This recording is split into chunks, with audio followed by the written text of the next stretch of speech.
you all for coming and welcome to what I call the Symposium on Vietnam. This started really as an idea. I'm co-teaching a class on Vietnam with the great professor Thomas Schwartz, and he'd been teaching my book, They Marched into Sunlight, for a few years, and it's a pleasure to co-teach it with him. And early on, I said that I could probably invite some of the main figures in the book to come talk to our class. And then I realized, you know, as I said last night, why waste it just on our class? So we've invited the public, and today we're also honored to have several of the students in the ROTC program at Vanderbilt here, and thank you very much for coming, all of you, and anyone from the general public.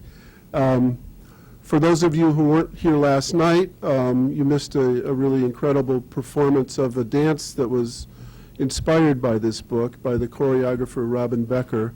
And what we have in store today is a conversation with some of the figures from the book, and also it will culminate with a discussion and video of the trip, which is the epilogue to the book, where we went back to Vietnam.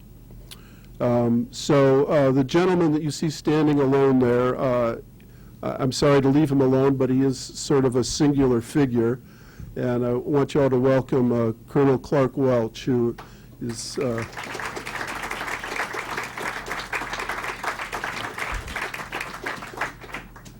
really, I couldn't have written this book without his involvement. He tells the story about how we got together, and I'll let him tell that story in his own version, but there are different versions, but they all get to the same point. And we're going to also have on stage in a minute Consuelo Allen, the daughter of the battalion commander, Terry de la Mesa Allen. Consuelo, will you stand up? And Professor Schwartz and I will also be here. And then for the second half, Connie Debley, who is a great television figure. She was the head of Book TV for many years on C-SPAN, and she came with us to Vietnam, and so we're going to show part of her documentary and have her part of the discussion for the second half.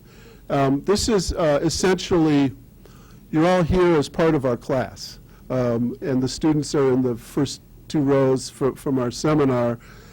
So we're sort of turning normal etiquette on its head, and really you're watching the class participate with Colonel Welch and Consuelo, and they're the ones who will be asking questions. I said that the ROT students should also consider themselves part of our class for today, and feel free to ask questions. And then the general public. The one thing that I really don't want is people telling old war stories, but we'll have a very lively discussion. This seminar, this pseudo-symposium comes 2 days after the first combat troops arrived in Vietnam 50 years ago.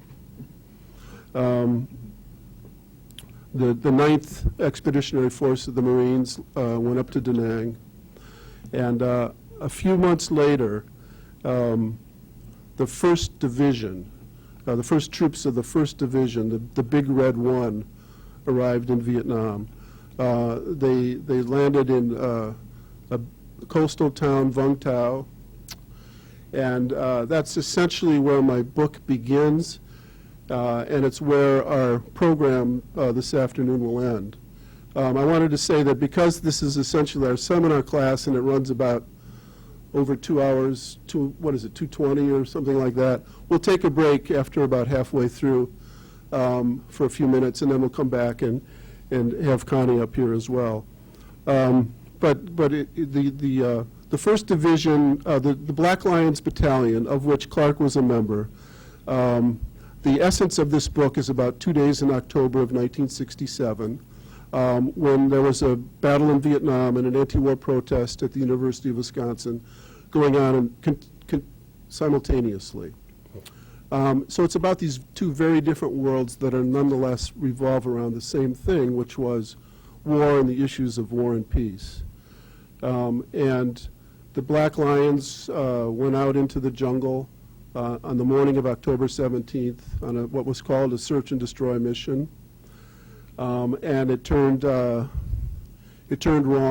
They didn't realize it, but they were walking into, well, some did realize it, especially Clark Welch, that they would be walking into an ambush, less than 140 men surrounded by a Viet Cong regiment of about 1,200.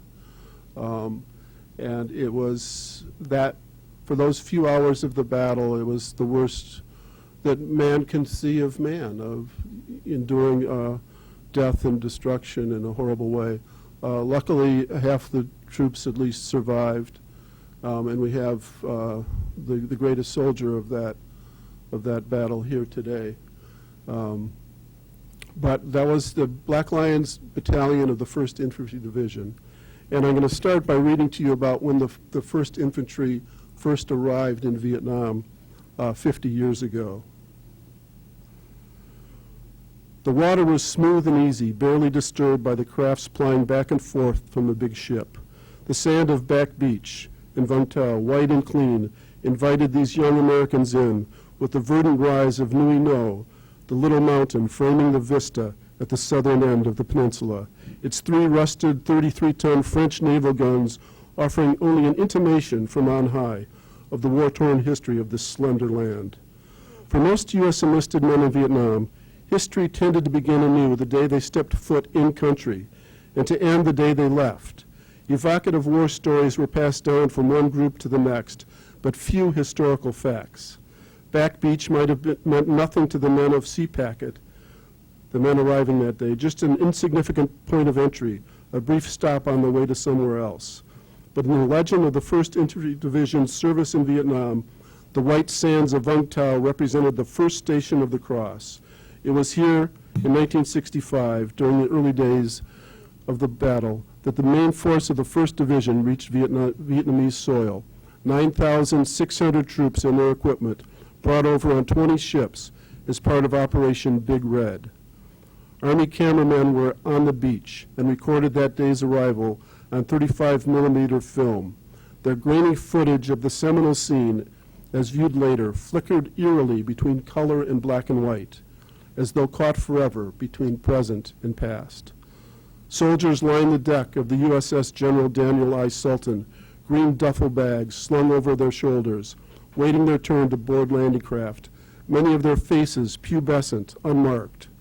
On their shoulder sleeves, the proud Big Red 1 insignia, an olive drab shield 2.5 inches wide, 3 3/4 inches high, with a red Arabic numeral 1 in the middle. Placid waters, blinding sand, a welcoming party of big brass on the beach, including the architect of the American buildup, General William C. Westmoreland, commander of the Military Assistance Command, Vietnam, neatly attired in starched fatigues with a Mac V patch on his left sleeve, his blue-gray eyes gleaming under a baseball cap. Behind him, an ethereal array of Vietnamese girls holding lotus flowers, each dressed in ao dai of pure white. White, black, Latino, the soldiers disembark and march up the beach, their figures dissolving into brightness. The 4-star general and the ao dai whiffs were nowhere to be seen as the replacement troops from the USNS Pope came ashore 22 months later in 1967. A Vietnamese teenager chased after Doug Talent as he reached the beach and tried to take his watch. Another group of local boys stood nearby, yelling, "Fuck you, GI." And Clark Welch was on the beach waiting to greet those soldiers.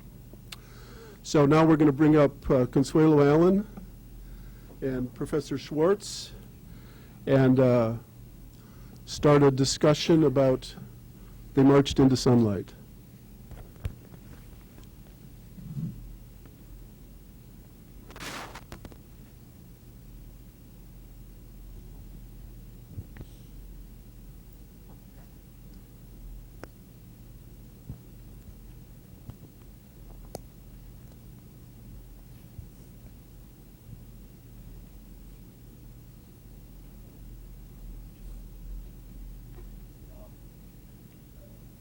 David and I have been teaching this seminar all term, and this book is kind of the central point of focus after we've looked at how the United States first got involved in Vietnam.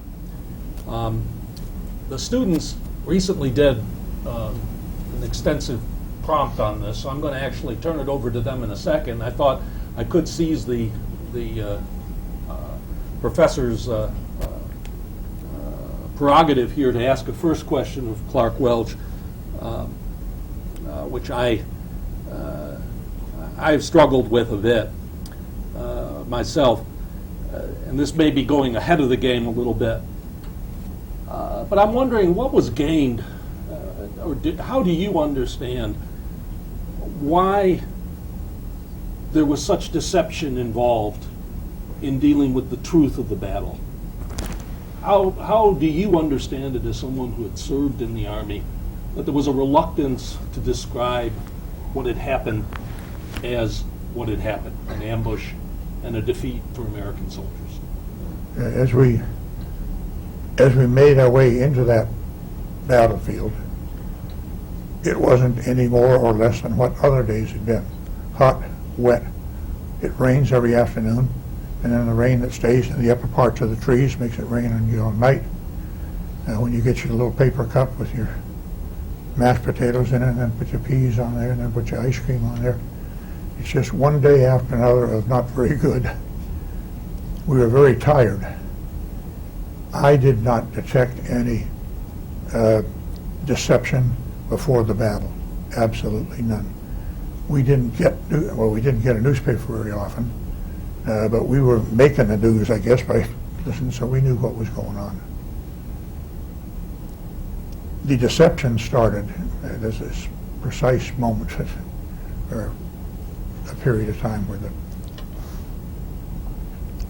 the day before the 16th, we had done very well. I met with the enemy commander on the battlefield with David and Consuelo.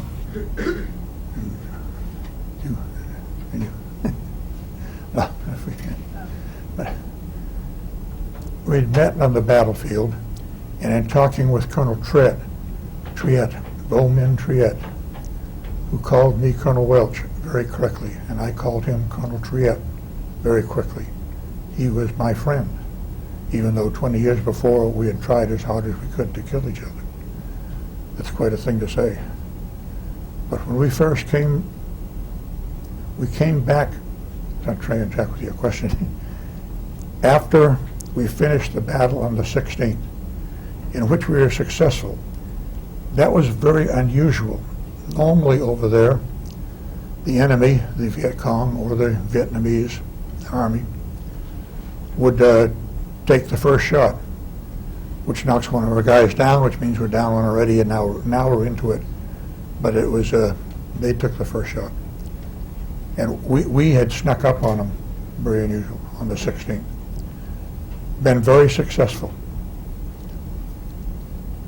Later on, when we talked to the other people who had been there and the communist handlers who spoke to us when we went back with David's group, they said they didn't want to give any numbers, but we had killed a platoon. Or they didn't say killed. We had taken out a platoon, because if you were hurt and you were in the North Vietnamese Army, if you were hurt, you're going to die. I'm going to insert a little something. I was talking with Colonel Triet on the battlefield, which looked completely different. I knew exactly where we were, but the battlefield didn't look at all like it did when we were shooting there. And of course, nothing at all like after we moved away, because after you move away from a battle, it's just dust hangs in the air. But the Colonel Triet, on the 16th, everyone was wonderful. And we knew we were going to go in on the 17th. I knew, we had talked about it. There's a picture of me somewhere where I'm there holding my hands out. Anybody that knows me, my wife maybe, knows that's me saying, look, God damn it, this is where we are. And there are generals and colonels who look over my shoulder because they want to get in on it also. but it's this young lieutenant, company commander. I'd taken no deaths that day. One captain that was traveling with us was killed. I say I'm not responsible for him, but no Delta men were killed that day. It was almost a perfect. We shot first, they shot back. We had the artillery going. I had a superbly qualified forward observer who afterwards got the Medal of Honor for the battle and should have saved a lot of our lives. But the 16th, everything was fine. We're going to drop bombs on them all night. That's when I went like that. Some of the generals jumped in and said, "Oh yeah, we're going to do this and do that and do that."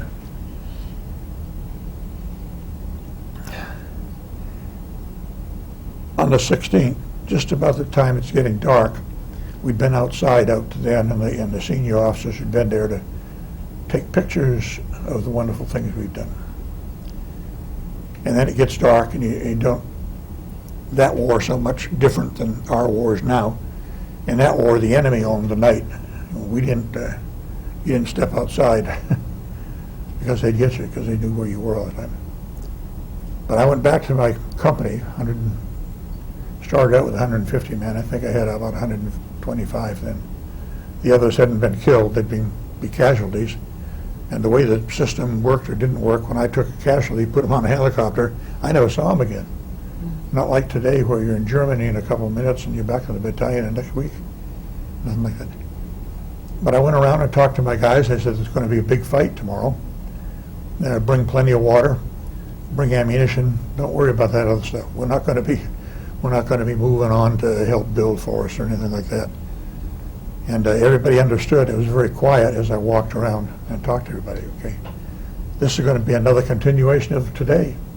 I'm going to have the same people walk up front, which a lot of people have found odd. But what I did with my units, you do what your units are going to do. When you have to pick a point man, the one that's going to be the first one, and then you're generally right behind them, 2 or 3, and then the rest of your unit, you pick the first guys to be up front, which means the first guys become casualties, which means it isn't really smart to be a bad guy, but we still had men who wanted to be point men. So we set it all up that this is what we're going to do. There's really nothing to practice. They're going to tell us where to go. We're going to go out, find them again, whack them, and come on back in. I think I had 17 wounded that first on the 16th, and none were killed. And the enemy soldiers, I think we got 13 to 20, about a platoon.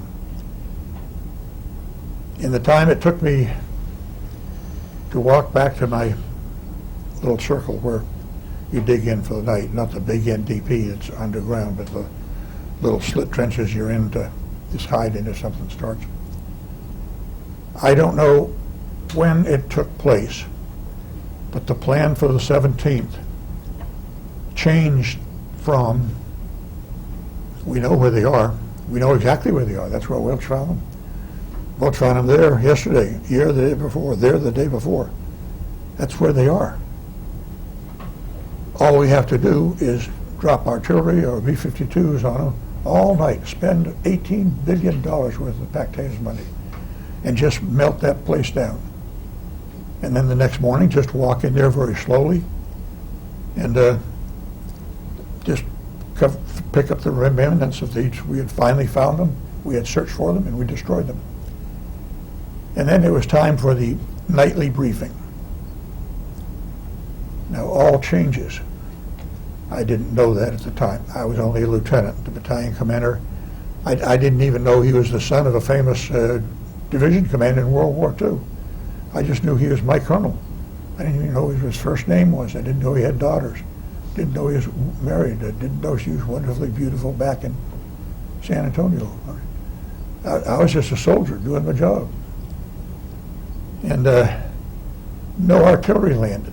It was our kind of time for artillery to land so you can pound them all night, keep them moving around, so we could walk in there and get them the next morning. And I think either I or my first sergeant, or both of us, spent the entire night awake. And I had a habit then of, when I went to sleep, I'd take a stick. That's my cane. Didn't have a cane then. I'd take a stick like that, and I would lay it down towards my feet, towards up here, down towards the bottom of the feet. And then I'd squiggle around. And okay, the last I knew, the enemy was right there. So I spent the night on the ground, walking around and saying, well, okay, the world should be coming apart there. It's not. It's a silent night. Yeah. Nothing. The Air Force fired, but they fired about 10 miles away. It's no good. I care about the guy that's 10 feet away, not the one that's 10 yards away. But that night, somehow, the mission changed. And when we came in, with still no covering fire, no nothing. We were ambushed, which is a terrible thing. If you're ambushed, it hurts for me to say that. Like my unit, I control the things. Well, I wasn't in the lead. Nobody had asked me. But my unit was ambushed. And within 2 or 3 minutes, and it was true, the numbers again, later on when I met Colonel Triette, he had 1,200 people with him, all armed, didn't have any food. They had ammunition. He had 1,200. I went out with 124. And 60 were killed. That's all what I knew later. But what that meant was that when we started to move on the 17th, I went back to the 17th commander, the company commander that's now traveling right behind me, and said to him, you know, this is screwed up. Here's a little line on my map. That's the east-west trail. Here's us. They just told us in the meeting after that we were going to leave our NDP here and walk straight down here and wipe them out. And there are different stories about exactly what I did when I, the lieutenant, that's pretty low, got told by the colonel that here's what we're going to do. You know, here's where the enemy is. We're here. We're going to go there. And some people think I say that that was kind of a stupid thing to say, sir, about going back and running a different order. But you don't do that, because you lose everything if you ever had to do something like that. I thought about the Caine Mutiny movie that I've seen a dozen times. I thought about just doing whatever I could do to not let us go that way. But we did go that way. Now, there's still no casualties. As far as I can tell, there's a big blob of red, and I've got a blue line to walk down. Hit heavy, thick jungle. No artillery, no air, no helicopters, no mortars. They didn't let the mortars fire. Someone didn't, incredibly. And then the first thing I saw was at 10 o'clock, or a few minutes before 10. And so it was a tremendous burst of fire. Not like somebody standing back on a rifle range and going bang, bang, bang, bang, bang. Just a boom. And the world disappeared. I guess all 1,200 of them fired at the same time. Felt like they fired at me, but they didn't. And within moments, the lead company had become, as the Army calls it, combat ineffective. So the company that was ahead of me going in, who should have had some plan for coming up or going around, they were lost. The company commander was lost, carried to the rear. The first sergeant was carried to the rear. Their forward observers were carried to the rear. But my unit very quickly had the job of protecting the battalion commanders group. That's the command group. There are 11 people in Colonel Allen's group. I never called him anything but Colonel Allen. I never knew who he was beyond, he's my colonel. But they, on our way in, or I found out later from Colonel Triette, that he was marching towards us, knew exactly where we were. He knew where we were all the time. And he saw us coming. What Colonel Triette and I said, I was standing there, and Colonel Triette said, he says, you kept coming, and you kept coming. I'm going to combine two stories here. you kept coming. I prayed to our gods, because he had been a Catholic when he was born, but grew up very soon as a yes, Buddhist. But Colonel Triet said, I prayed to our gods that you would turn aside, but you didn't, and you didn't. So I had to give the warning. This is Colonel Triet talking to me in the field. So I had to give the warning of knocking these two sticks together. Crack, crack, crack. And that was the signal for everybody to open fire. And in that instant, because everything beyond that was what devoured me was the lies and the mistruths, and I wasn't able to find my people in the hospital. That information was held from me.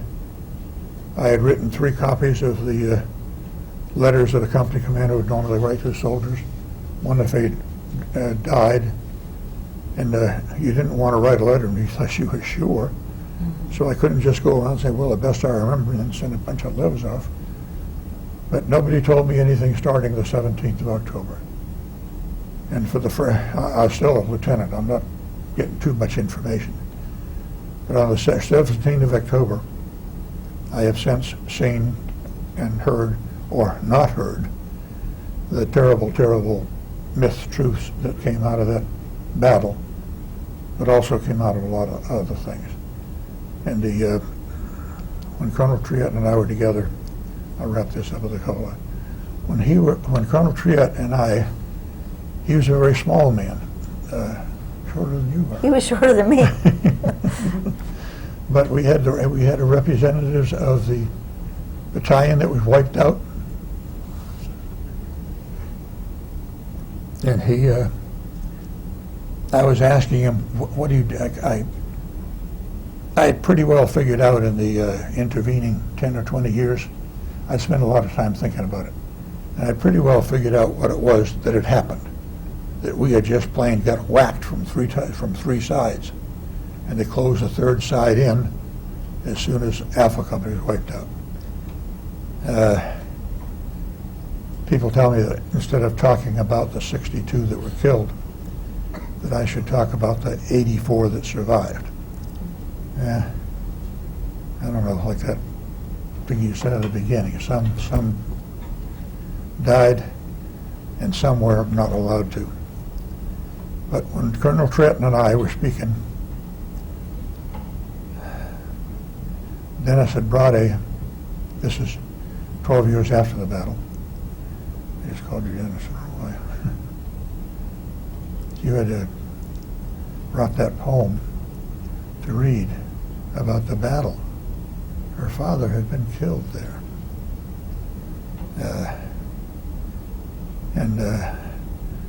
Colonel Triet, who's a lot smaller than I am, he said, we didn't have anything to eat. We'd come by to pick up food in this base camp, being maintained by 200 other guys, pick up food and go up here to Nui Ba Den, and we'd be ready to attack Saigon in January, the next month, 2 months later. And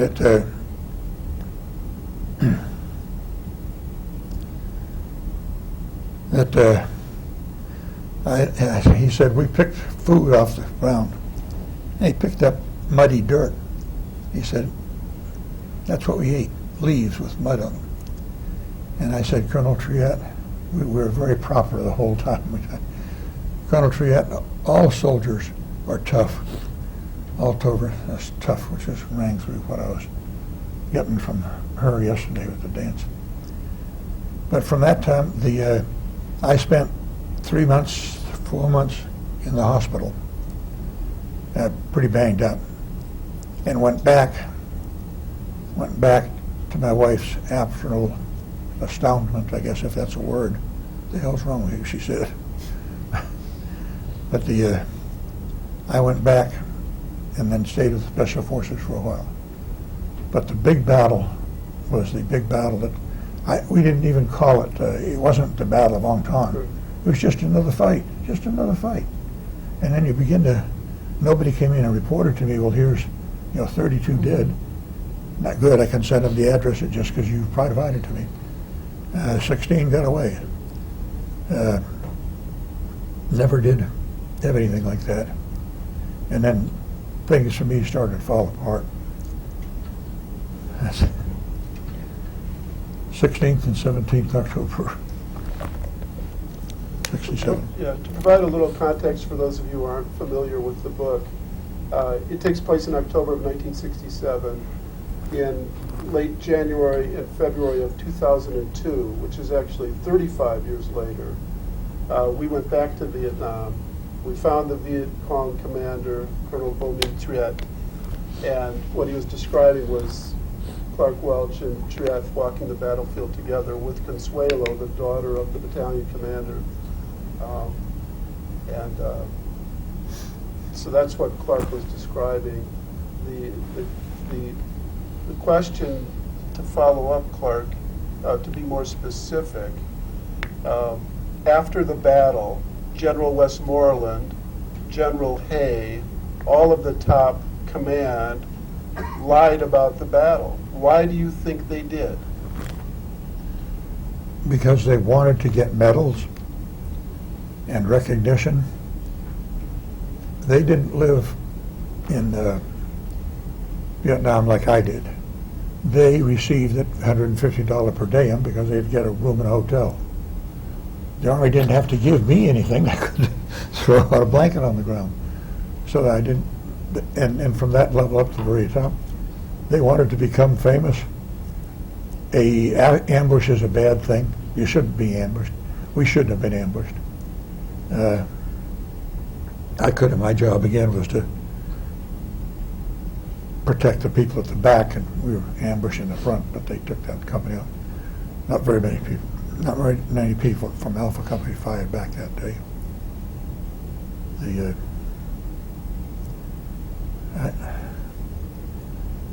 I have read in some Viet Cong, well, those are things I've heard about. That's not what I've seen myself. I like to share what I've seen myself. But I was very comfortable. I've been back twice with Colonel Triet and David and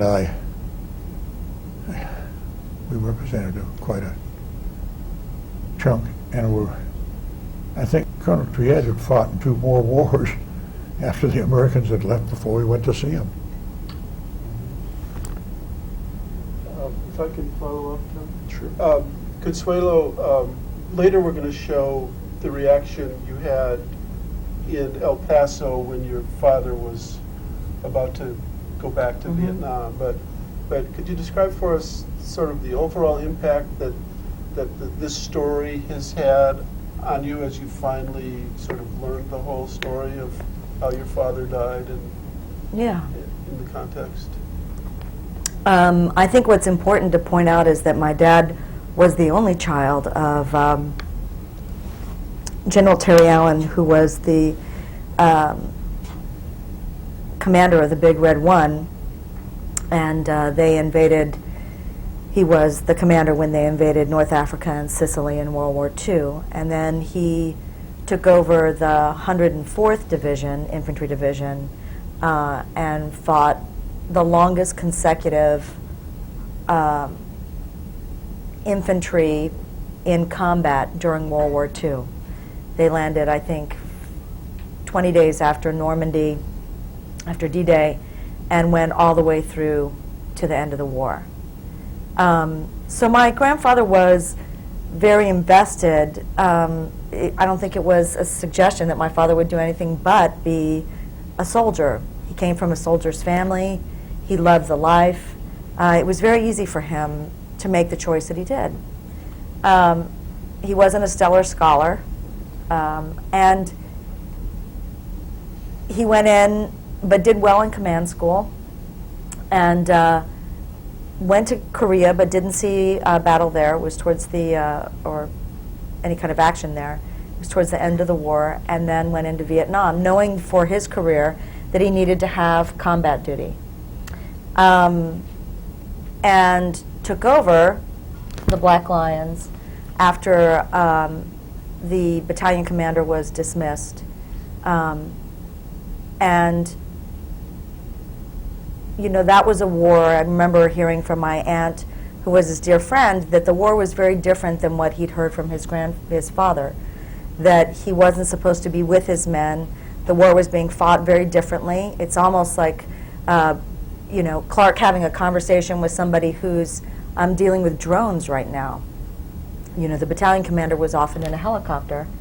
There were a lot of powders that were used, so you knew where people were and where fire needed to go or not go. And so my father's expectation was not what was happening in the war. I know that, you know, he volunteered to go. And I think that, you know, his idea was it was going to be a war that was very clear, clean cut.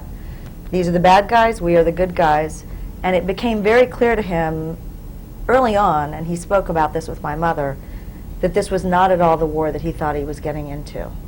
He was lieutenant colonel, and after what he saw, the first 6 months of him being there, he made a decision that he was going to be leaving the Army. So I think that's a pretty big indication of how different this Army was than the one that he grew up in and watched my grandfather work in.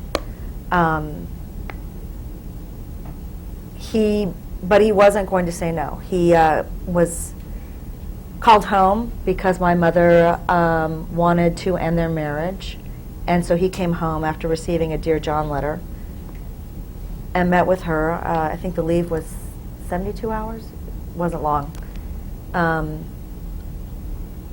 And it was shocking to him to see that what was all-encompassing in Vietnam, that this country wasn't at all engaged in what was happening. And there was no, as far as he could see, support outside of the Army for the war itself. And you know, when he was declared missing in action, which when I told David that, David was shocked.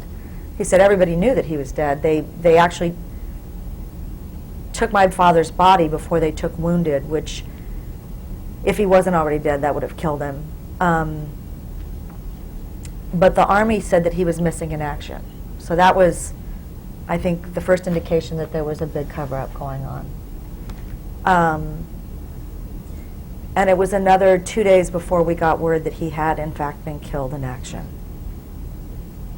I do remember my grandmother talking about it, and my grandfather had reached out. He wasn't very well, and he definitely was suffering from dementia, but he reached out and asked his friends in the Pentagon to tell him what might have happened. And Lacey, we were talking about the Pentagon being shut down. It was because they got word to my grandfather that it had been an ambush, and my grandmother described it as like, you know, Custer and Little Bighorn, you know, that it was that big. And I remember asking my grandmother how many men, and she said, oh, it was over 1,000. And so there was definitely a need for the Big Red One, the most storied infantry division, to hold on to their pride. And as a kid, how I was told was that my father was killed in a very, very difficult battle, but that they had won, which couldn't be further from the truth. And that's what we knew. What has been important to me is that I wanted to know the truth. And my grandfather was the kind of man who had seen so much death in World War I, because he had served in World War I as a captain, and to see his men mowed down in that war, which was so senseless, that he really worked on making sure that he saved not just the lives of his men in World War II in both divisions, but he would attack a place, do a night attack, so that they were gaining ground, capturing prisoners, and keeping the casualties low on both sides. Because, you know, he was a very reluctant soldier. He was good at it, but he was a very reluctant soldier. And I think that my father's temperament was not like my grandfather. My grandfather was, well, very much like Clark. He didn't want to do anything that would put his men in jeopardy. He got fired more than once for disregarding a direct order. In fact, when he was given the command of the Big Red One, he was a lieutenant colonel, and he was under investigation for insubordination and was being court-martialed. But my father wasn't that guy. He would follow orders. And this was a different day. You know, they asked my father to stay on the ground, which I can't imagine my father being in a helicopter and watching what was going on. My sisters and I have often discussed it, that had my father lived, I don't know that he could have borne, you know, what everybody went through. It was awful. But I think that what's interesting here is that the spin and the spin machine was huge at this point. And, you know, the loss, not just of life that day, but the loss of the integrity of those who were left behind was what was, I think, the most difficult thing for everybody to bear. Because those men were so isolated. They knew what had happened that day. They didn't really start getting together until Jim Shelton, who had been my father's intelligence officer and was at headquarters listening to the battle, wrote an article, and it started to bring the men together. And I think it was through that discussion, and that certainly is what helped you come to this day and this battle, that truth has come out. You know, I grew up, you know, I was 5 when he was killed, but the tide of the war and the public opinion of the war had changed very, very rapidly. And as a kid, you know, to have other kids say to me, your dad was killed in Vietnam, I mean, that was incomprehensible to them. But because they didn't understand the war or what we were doing there, across the board. Does that answer the question? Again, for context, for those who are not totally familiar with the story, October 1967 was at a point where the Johnson administration and General Westmoreland, who was the commanding general of Vietnam, were still essentially, at least Westmoreland was arguing that the war could be won through battles of attrition. That just he wanted more men. There were 500,000 men in Vietnam, soldiers, I should say, in Vietnam, American soldiers then, and he wanted another 100,000. And so part of the political context of why this lie happened, along with what Clark was saying about them just wanting medals, and along with what Consuelo was saying about sort of just wanting the truth to get their dignity, was a policy aspect to it, which was that this battle represented a refutation to some degree of the whole strategy of search and destroy, and that the war could be won simply through battles of attrition. Thank you. And now I'd like to open it up to our class. Yes, Daniel. I know you were very young during the events discussed in the book, but the book discusses the changing relationship that occurred between your father and your mother. Yeah. So in the beginning, it seemed like it was a good thing that they both wanted him to go off to Vietnam. It was something to forward his career. But as a child within such a household, did you have some sort of conception of the war from what was going on, and did that change as the time progressed and the events unfolded? That's a great question. Yeah, I was very aware of it because my father, before going over, had been in Tampa at CPAC. Is that where he would have been? Wherever he was, working on command things. But he was always watching the news. So even as a kid, he would come home from work, and I would sit in his lap, and you know, he'd say, "Well, let's watch the news." So he was watching Walter Cronkite Cronkite and watching what was going on. And I became very aware of, oh, this is what you do. Oh, you're a soldier. Okay, now I'm beginning to understand it. And then when we moved from Tampa, because he was posted to Fort Bliss in El Paso, our hometown, before he was leaving, I was very aware that he was going away to war. But no one I knew had died from war, so I didn't get that.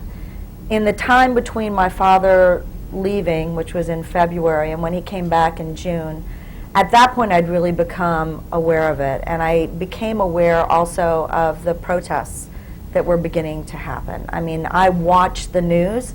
I mean, you know, I was a kid. I thought if I watched the news, I'd see my dad. You know, oh, well, he's in Vietnam. They should be taking a picture of him. I should be able to see him. And along with the news came the protests. And I was aware that my mom was a lot more on edge whenever I brought up my dad, and I knew that. And she did tell me that they were going to get a divorce.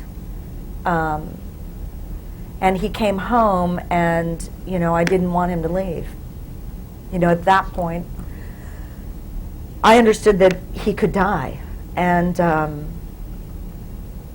he came home, and I remember us going to the pool, and then I remember waking up the day that he was leaving. And I knew he was coming over, but I knew that it was odd that he wasn't in the house. And my mother said, your dad's coming over. And I grabbed my sister, Bibi, who's a year younger than myself, and I said, we need to hide. I don't know how or why I thought this, but I thought if I could hide, he wouldn't go, because he couldn't find me. And I thought if that happened, that would save him.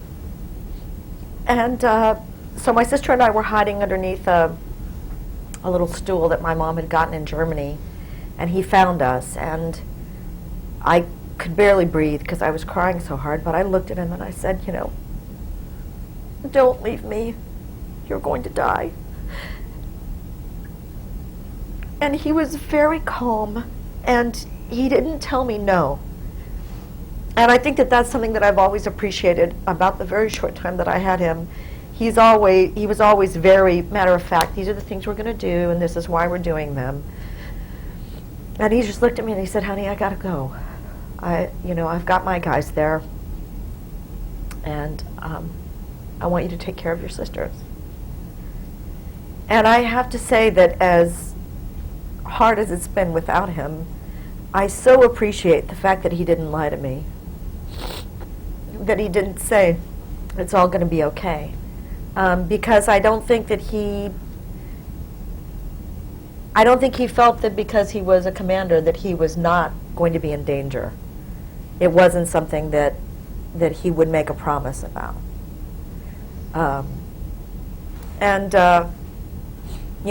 When they came to my grandmother's house, I was at my grandmother's house when the Army car drove up, and my dad being a lieutenant colonel, they needed to send somebody who was higher.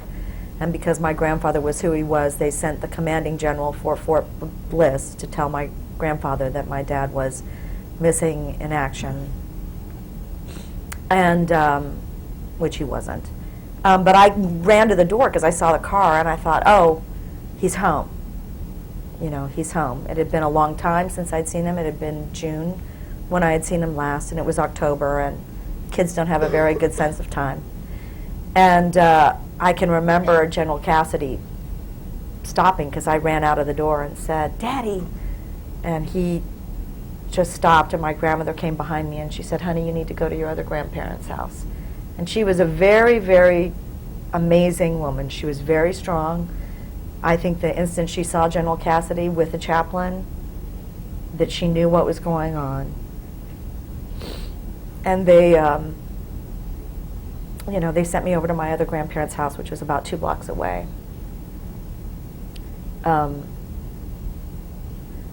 going back to my grandfather, it was his only child, and I have just one child.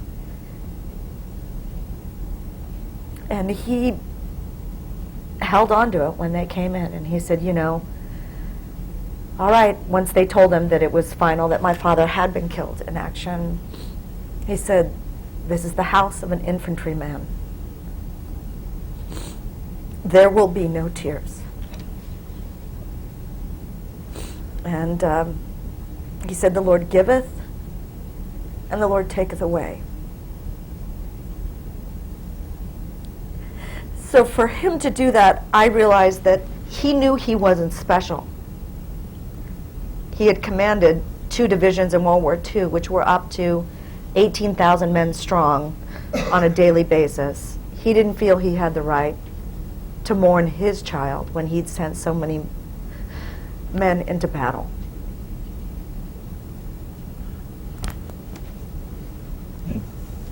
So, does that answer your question? This is for Colonel Welch. What did you take away from the battle? Obviously, you had a continuing career in the military after your experiences in Vietnam. How did that change you personally, and then how did that change you as a leader, and how did you move forward? Because I'd seen a lot of things done wrong, and I tried my damnedest to fix them. But I guess that's what I did before anyway. But I changed a couple things that I had, simple little things that the live fire exercise that I like to get involved in. When I set them up, there was this is about all of the things I did, but this one specific thing. I would stay up all night, or I'd get an idea and couldn't go to bed, and get a map there and jump out and write on a crayon with a map with the crayon. But we were planning a live fire exercise, and it occurred to me that when this battle was going on at one time, a machine gunner, an enemy machine gunner, was laying down there, firing that way, and I saw him, and there wasn't anything to hide behind. So just like that little stand there, there's nothing left to hide behind. But he was over there, and I looked up at him, and the 2 assistant gunners who were on the far side of the gun, looking back across the gun, they helped with ammunition. The 2 assistant gunners were looking right at me with big white faces and big white eyes. And it occurred to me that I better shoot them. And I hit a 45, and I shot it early. I was good with one. And I shot a 45, and I killed one of the gunners. And as I killed that gunner, it became readily, I knew for sure that, man, I'd really screwed up. Because now the assistant gunner is dead, but the machine gunner, with the machine gun in his hands, just started to swing around like this, and those bullets kept coming closer and closer and closer, and finally one hit me here. But the lesson there, that if you come into a bad situation, and 2 assistant gunners who don't have guns, but they're assistant gunners, 2 assistant gunners looking right at you, don't worry about them. Shoot the gunner. You can always get them later. But it has changed every day of my life since then. I don't want that to ever happen to any of my guys. There are fewer and fewer things I can do. That's not a. My wife and I discuss what does that mean. That's not a. It's not an admission of wanting to stay out. I want to go. When I go to talk to the soldiers at different places, where they're getting ready to deploy, and they'll invite me out to talk to them, the sergeants and the captains and the battalion commanders. They will say that sooner or later they will stand up and come by in a line, and they'll say, "Sir, reason," and I've said that I want to be here because whenever I'm with you guys, I get a lot younger, I feel better, everything makes things just wonderful. And I'd really love to stay with you. And the head sergeant or the head colonel would say, "Well, sir, we'd love to have you with us too, but take us 4 sergeants to go along with you just to make sure that you don't fall down. Hell, you fell down twice this morning on the way to the flagpole," or something like that. And they said, "But we know why we want to come and see you."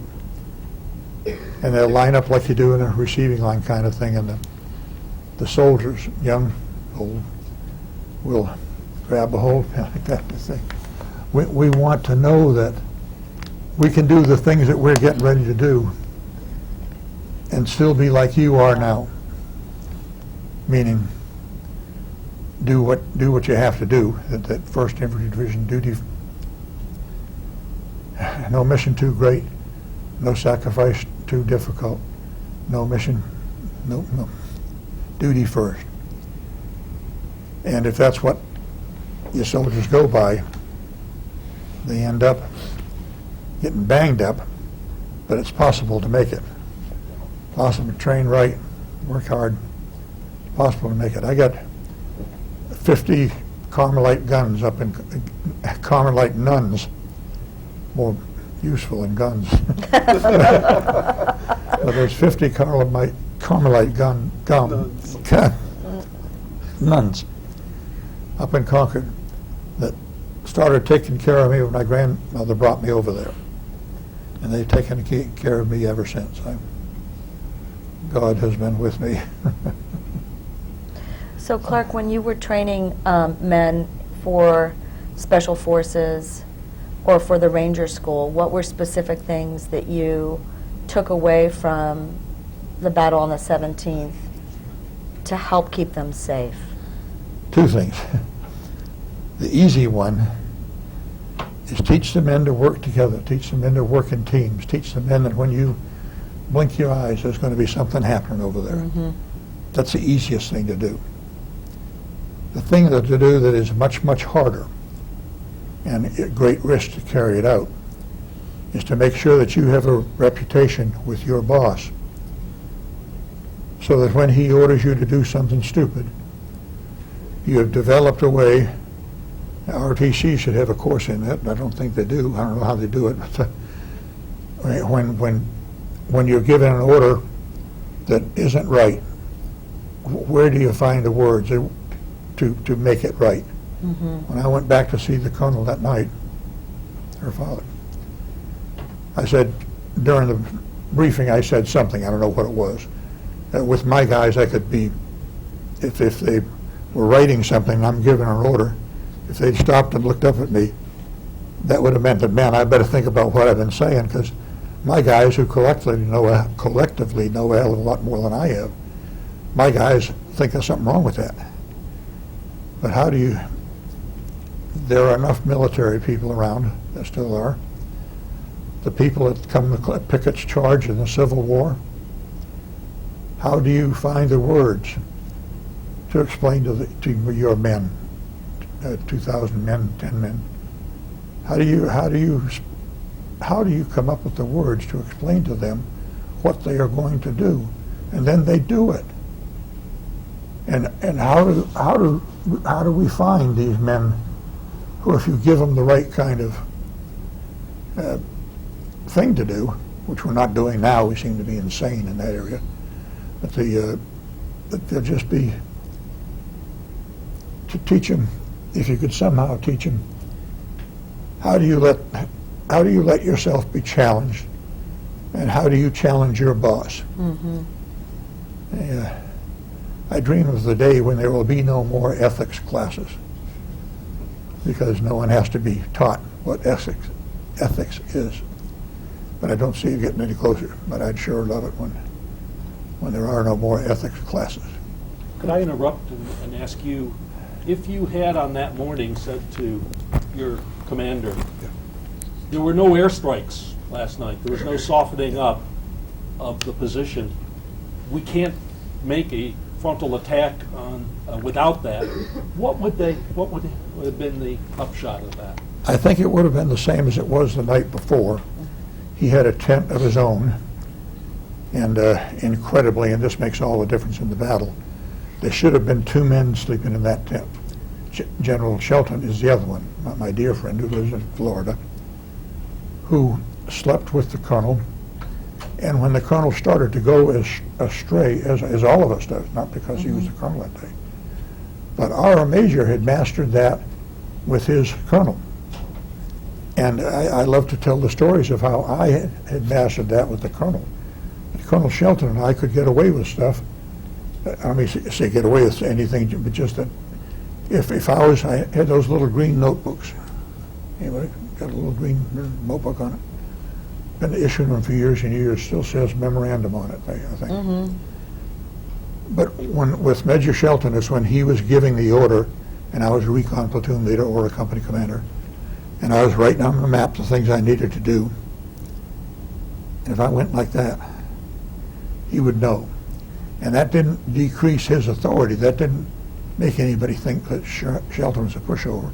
Does anybody think Shelton's a pushover? No. He and I had a hell of a good time together. But now sometimes he would say, well, just come up with a crazy idea and we're not going to do it. This is what we're doing. I'm a colonel. You're a lieutenant. Now, your question about would I have come in that night after the order had been issued? And I said, sir, can I see you in your tent? And I'm not colorblind, but I have hard seeing things at night.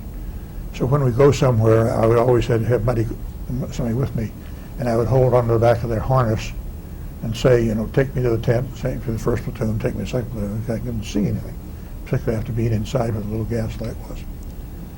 And Sergeant Scott, who lives, I'm still in Kentucky with him. I was going to say he lives in Florida. He does, that's a long way away from me. Sergeant Scott, when I turned around, it was time to go, I said, Scott, because I couldn't find him. And he would kind of back up to me. And I said, again, Scott. And he knew what I was going to do. I said, take me to the colonel shop. Yeah. And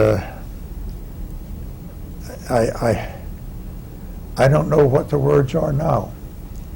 I've gone over it every night before I go to sleep. You know, the battle, the errors in this battle were not during the battle. We did far better than 1,400 people against 142 people should have done. And a lot of my soldiers, because they survived, say, oh, I wish I could have been there. I wish I couldn't have passed out so soon. At the, I don't know what I could say to him. I am the kind of person I am. I'm pretty blunt on things, and I'm sure of. Sometimes I'm wrong, but I wouldn't teach the way I handled it as a way to do it. There must be something better than that to have opened the dialogue. Yeah. How do you get them to change their mind? We didn't. We walked right straight in, and there were 11. I think it's 11 men were in the command group. These are my guys, my people. That's a little gob of people about like your front row here, because they weren't fighters. They were the battalion commander himself, the battalion operations officer himself, the battalion intelligence officer himself, the battalion operations sergeant, the battalion intelligence sergeant. It was they were the leaders of the battalion, and a little group like that. And I had to spread out some to protect them, but I also had to protect my people. My people were the ones who were really taking a whacking. But the entire group, her father and his 10 guys, were all killed in the battle.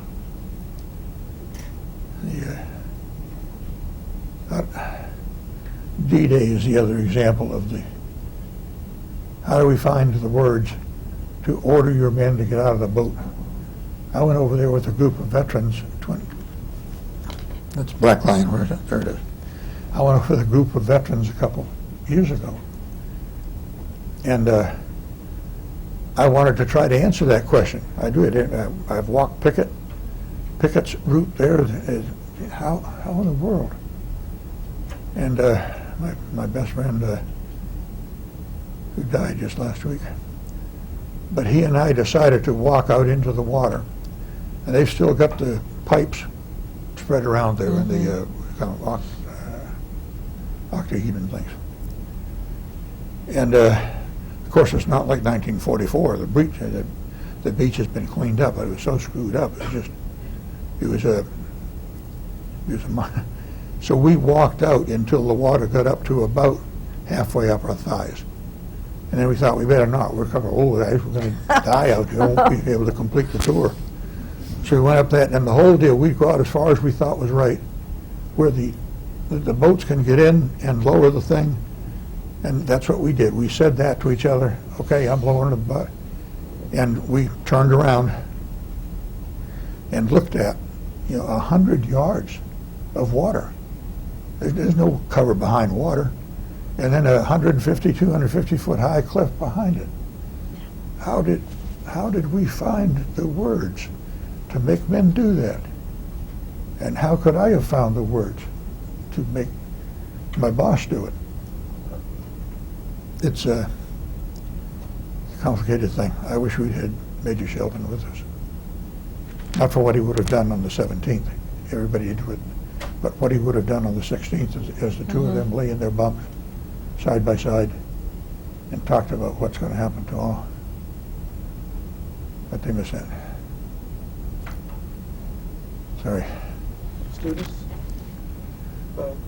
Danielle? Yeah, this was a question posed to us at the beginning of this course, and I'm wondering both of y'all's thoughts on it. Especially yesterday, you expressed some frustration when you're talking about visiting the Vietnam War Memorial. You would look back at the white buildings behind you and know that those have been the people that sent you there. So that sort of leads into the question, what would you consider a just cause for war? Since it causes so much. I'm not sure if I understand the question. She wants to know that, considering the white buildings in Washington that sent you there, Oh. what would you consider a just reason for war? Oh.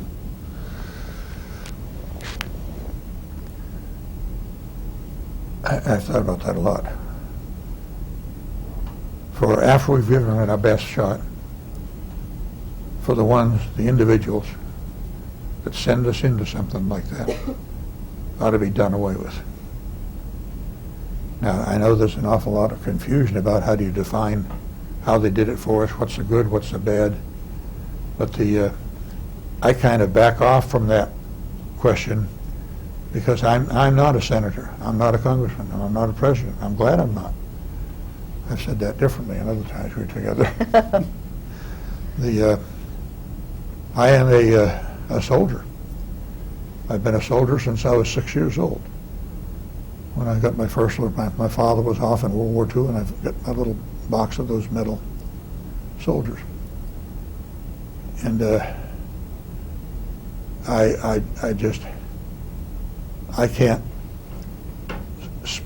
speak the anger that I feel for the men who have been sent off by crazy old men to do something that could have been done differently. And I came up here and spoke on Veterans Day at George Washington University. Is it George Washington's open area? Georgetown, yes. Yeah. I think I challenged those people a little bit too much. I said something like, hey, it's your fault. You guys have failed. Is it time for you to call on me? If you call out the dogs of war, I'm gone. I can do that, but it ain't up to me. Right now, it's you folks. You folks sitting out there in your nice black dresses and your little string of pearls and your high heels and your black suit coats and black ties.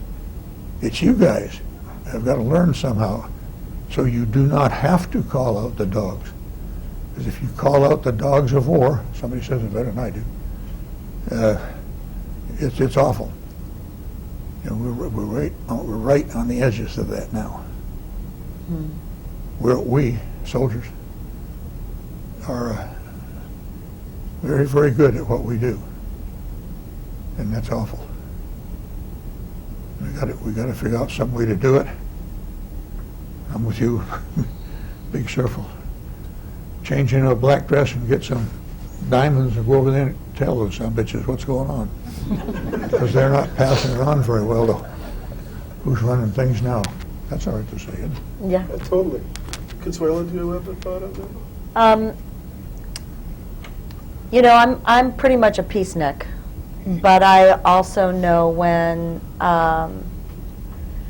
someone is threatened that we need to have an effective armed forces. I think it's really important that it not be done lightly.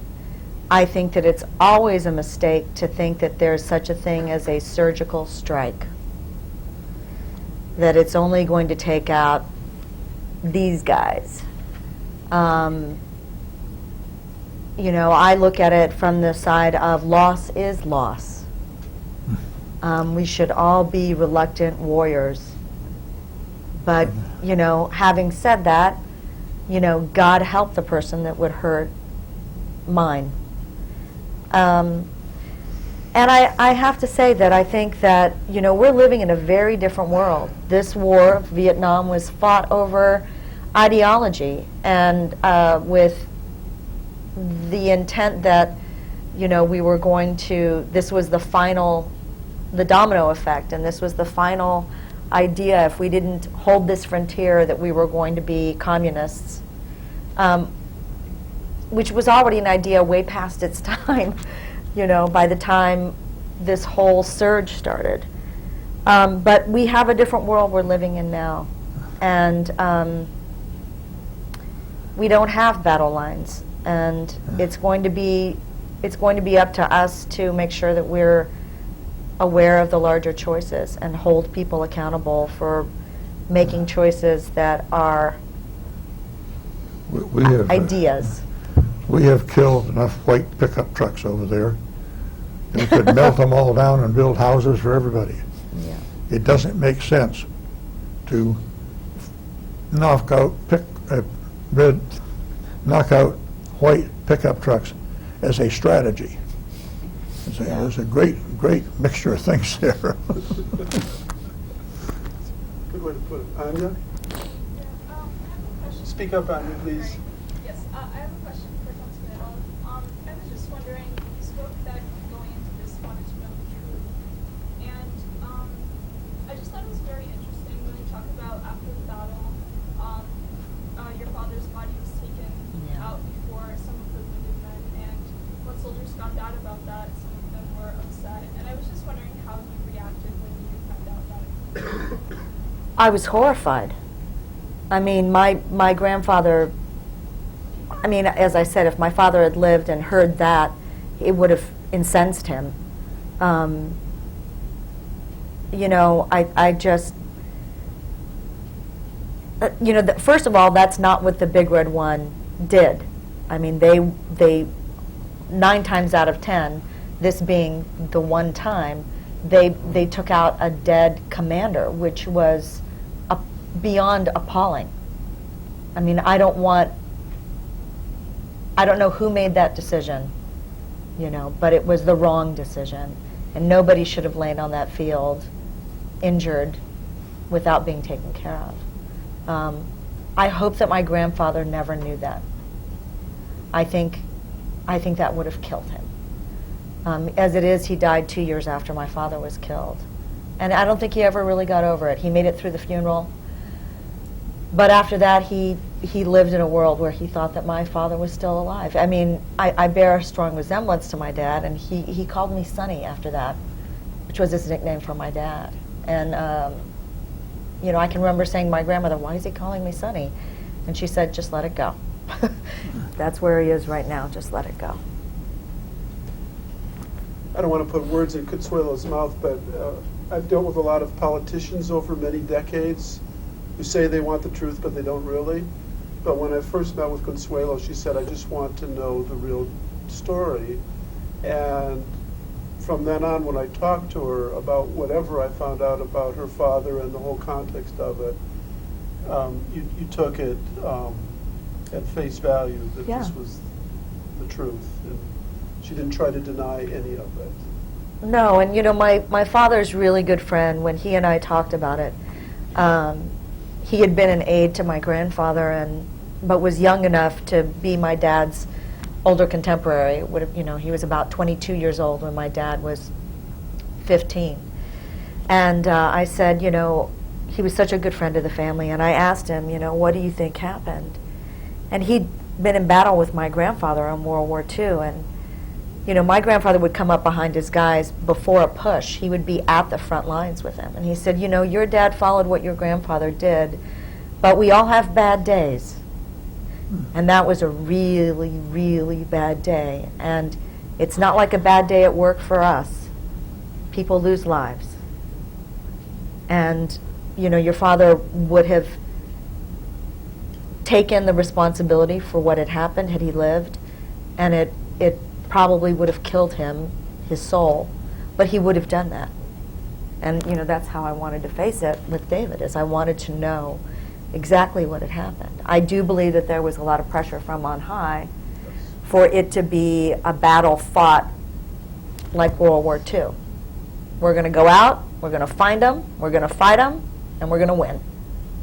And,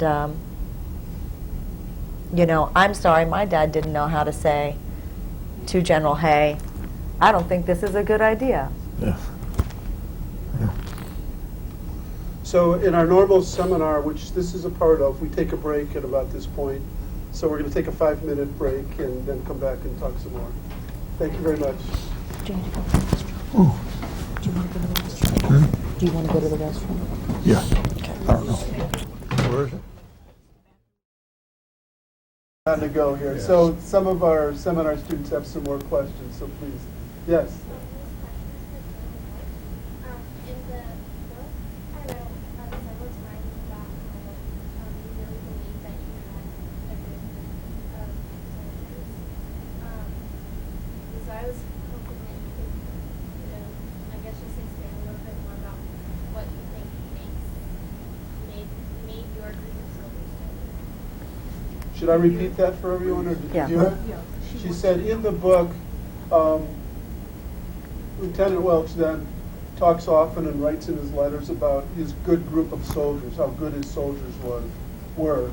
And the question is, what components made him think that they were such good soldiers?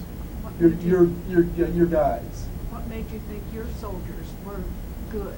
What qualities did you see in them that made them your good guys? They were a good gang of people. They were a good group of people. We all did the thing when I picked up my company, and now I've got 150 men that belong to me. They had come over from the Pacific, from Seattle, on ships, thinking that once they got to Vietnam, they would belong to Charlie Packet. Well, I didn't know anything about Charlie Packet.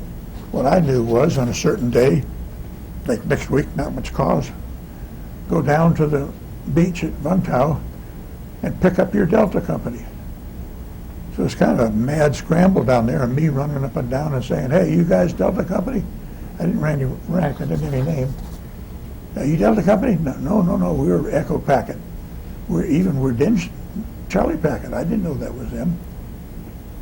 But after we got everything straightened out with and I have to give him credit, the Navy Shore Master that said, wait a minute, I've got a list here that says Charlie Packet is really Delta Company, second of the twin.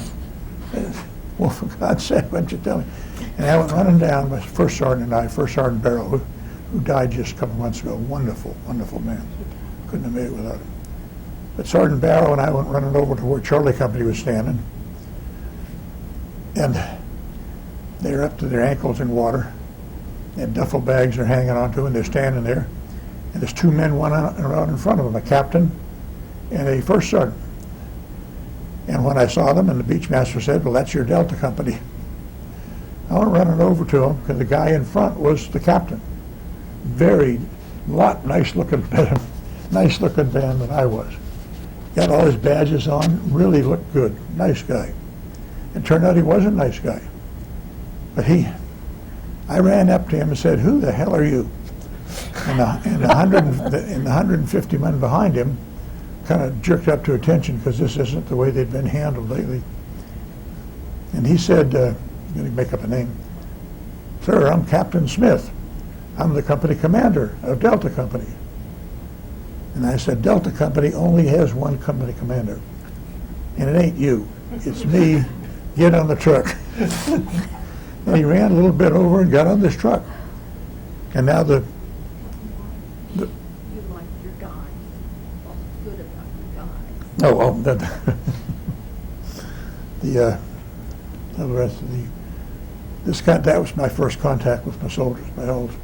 All my soldiers knew something about me. I knew something about all my soldiers.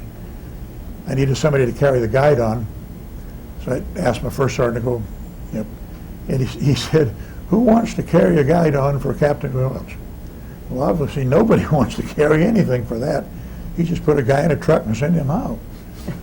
So I told my first sergeant to go back and pick the tallest, good-looking guy he could. And this guy came up scared to death that I was going to eat him, I guess. And I said, "You're my guide, no matter what happens.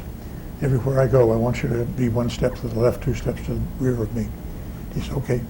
And then my first sergeant came up and says to the little first sergeant that was back there, nice man, little guy, and says, "Who are you?" And he said, "Well, I'm first sergeant," forgetting his name. He said, "You're not a first sergeant anymore. Get in the truck." So these two got in the truck, and then we ran around, got in assignments, and drove up to Like, and now we're a company in Like. And they normally don't do that in wars. They normally don't take a company full of people and put them on a 30-day tree and dump them out on the ground. I had these 150 people that very quickly began to disappear because other people needed it more than I did. But there's an Army document.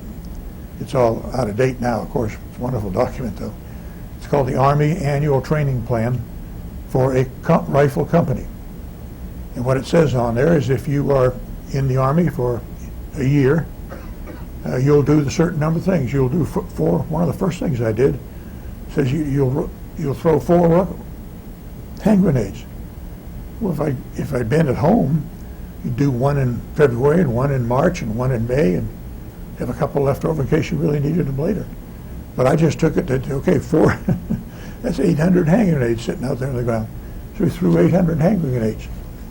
And we followed that and worked as hard as we could. As soon as I thought it was safe enough, that they were safe enough among themselves, I would send them out, but with a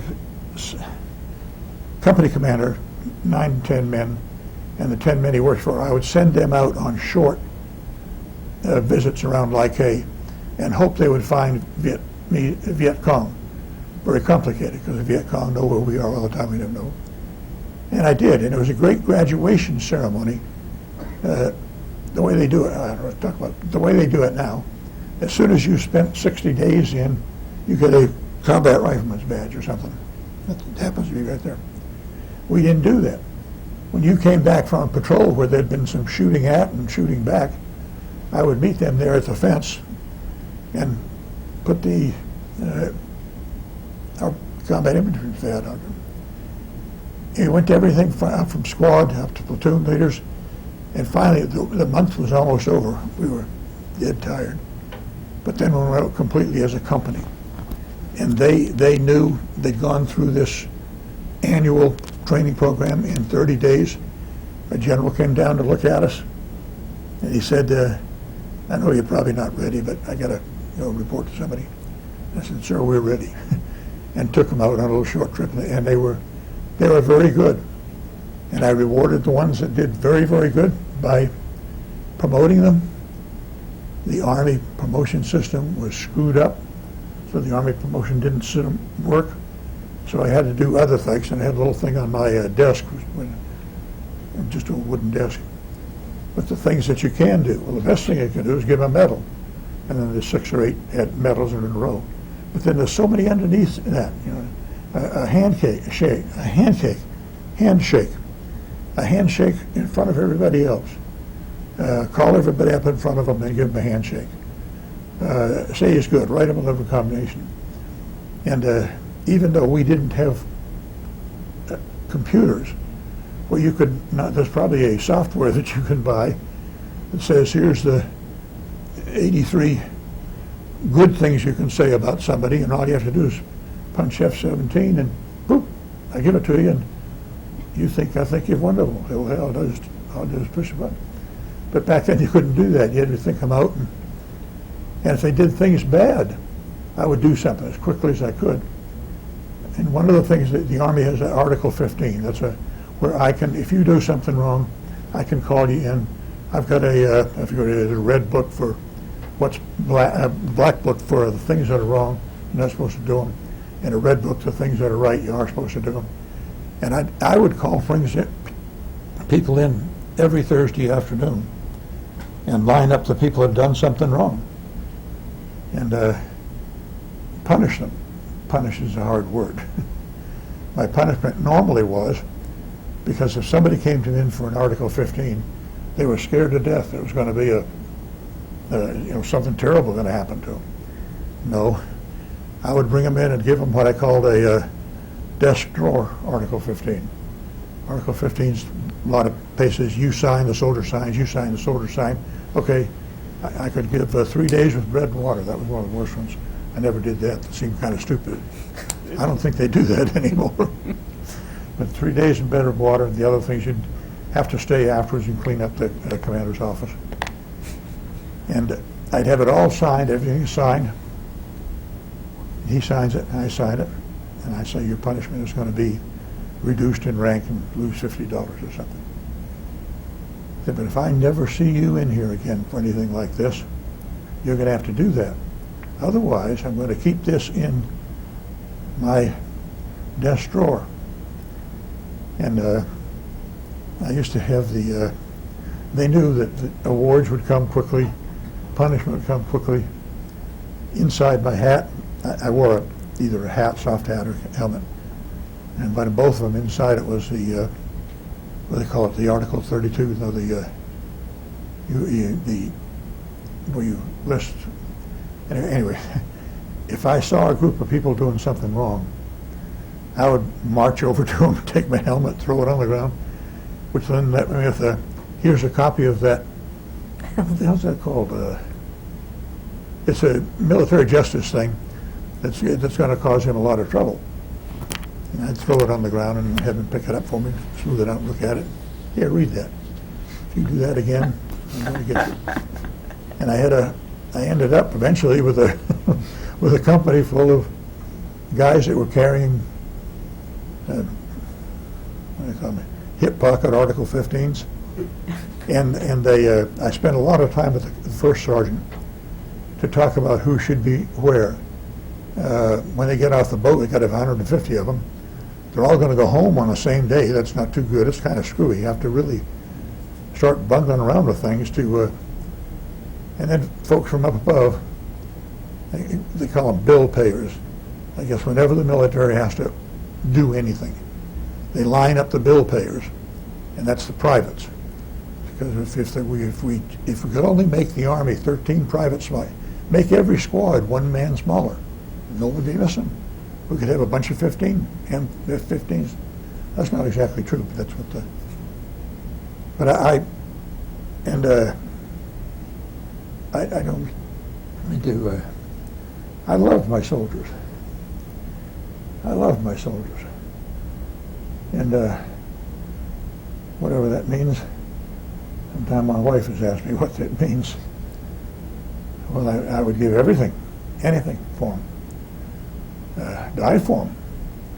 But I used to remind myself that, man, if I go about dying for them too often, they're going to get their proper tier of leadership is going to disappear. So I would have talks with them that I love you. I'd do anything for you. But you guys better do your best to make sure they don't get me. Because if they lose me, you know, who's going to take care of this ragtag bench? Yep, I truly did love them. And when I loved them. I loved them. We're going to let Clark rest for a minute here, and I mean, I know we could talk. You could talk forever, but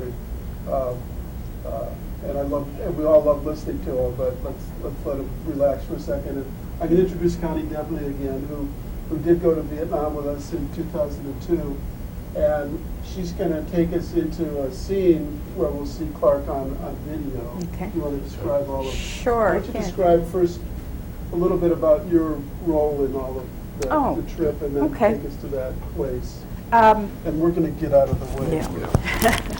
Book TV is C-SPAN's book television. Started probably about 15 years ago right now, and the idea of us following somebody as a book was being put together was initiated with David's book, and we'd never done it before. And so I was drafted very willingly to be the one who got to go and follow this. I had a twofold mission. One was to tell the story of what David was going to be explaining in the book, but my other mission was explaining the book, how the book was being made, how it was being researched, how it was being done. So when we went to Vietnam in 2002, one of the first things I did was to first learn how to run a camera. Because I was a producer. I didn't run cameras. The camera guys always went with me. And so 2 days before leaving, they handed me, what was then a camera about this size, I think, if I recall right. And they taught me how to use it. I'd never run a camera before. And this is pre-digital, folks. I took a box of videotapes with me.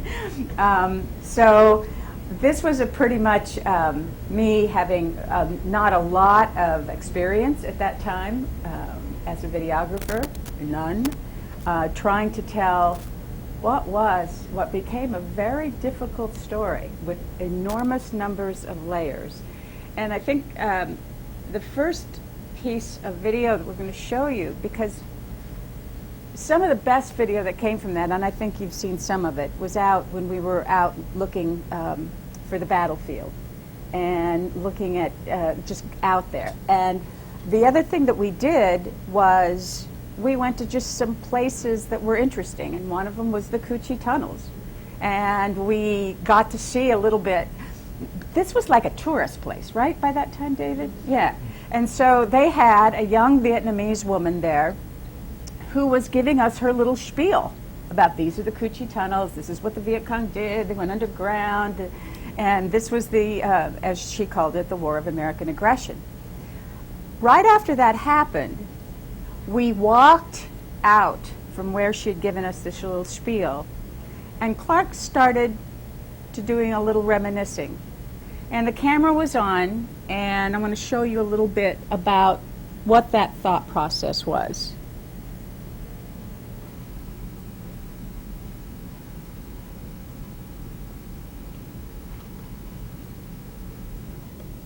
Clark Welch is he's one of the sweetest men I've ever met in my life. That might surprise some people who just saw that I clip. know. Well, but people are complicated, and he's got different sides to him. But he's a gentleman. He's intelligent. He has a sophisticated grasp of things. I think he's a very conservative man, but he's not locked into proving everything his way. He has a sophisticated way of understanding other people, including the Viet Cong that he fought against. He tried to learn Vietnamese before he went over there. When we went, the street, these two young women who worked on the streets of Vietnam selling books and other things, Ha and Phuong, fell head over heels for big Clark Welch. And they took him around town, they looked after him, they'd get him coffee, they'd direct him to the right places, they'd pull his hair, they'd punch his stomach, they chewed him out when he got his wallet stolen. Clark Welch, the great general's the great soldier's the one who gets his wallet stolen. All the Ciclo drivers loved Clark Welch. My wife likes to talk about how they'd say, Clark Welch, my friend, Clark Welch, my friend, and yeah, everybody immediately is drawn to this man. He told you the story of how he felt during his in an incident prior to 1967 October when he killed or was part of a group that killed a young girl. He told us that story, and we caught it on videotape. But how did you describe it in the book? He was then the leader of the reconnaissance platoon for the Black Lions, and he was setting up a night ambush in an area south of Lai Khe, which was their main base camp, because they knew that it was a place where the Viet Cong were transporting munitions and other things, and they set up this ambush, and then he described to me how it unfolded from there. And it came up after he saw a young Vietnamese woman give instructions at the Cu Chi tunnels, and this is what it looked like. Sweet little voice. I think of what she could have been, 35 years ago. That was the enemy. The sweet little girl. What a mess. We were on an ambush. We did what we were supposed to do. First in the morning, and the enemy came down the trail, and we ambushed them. And we killed them. We knocked them all down. There was about 6 of them. And they were pushing bicycles. And they didn't shoot back. I mean, we just fired, and then it was over. And when I came out on the road to see if we could take a prisoner and make sure they were dead, see if they had any identification. The little bicycle in front, the bicycle had been knocked over, and when the little person, when I went to see if they were still alive, we'd take them prisoner, but to see if they had anything, any identification, any uniform or anything. It was a girl. It was a little girl. And little girl like that. Jesus Christ.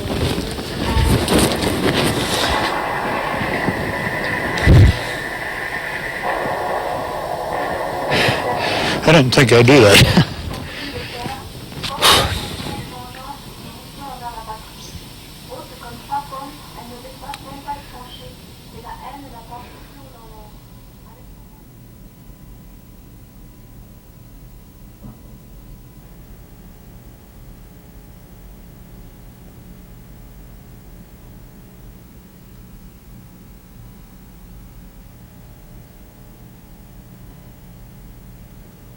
Another reminder of what war is and the loss that comes with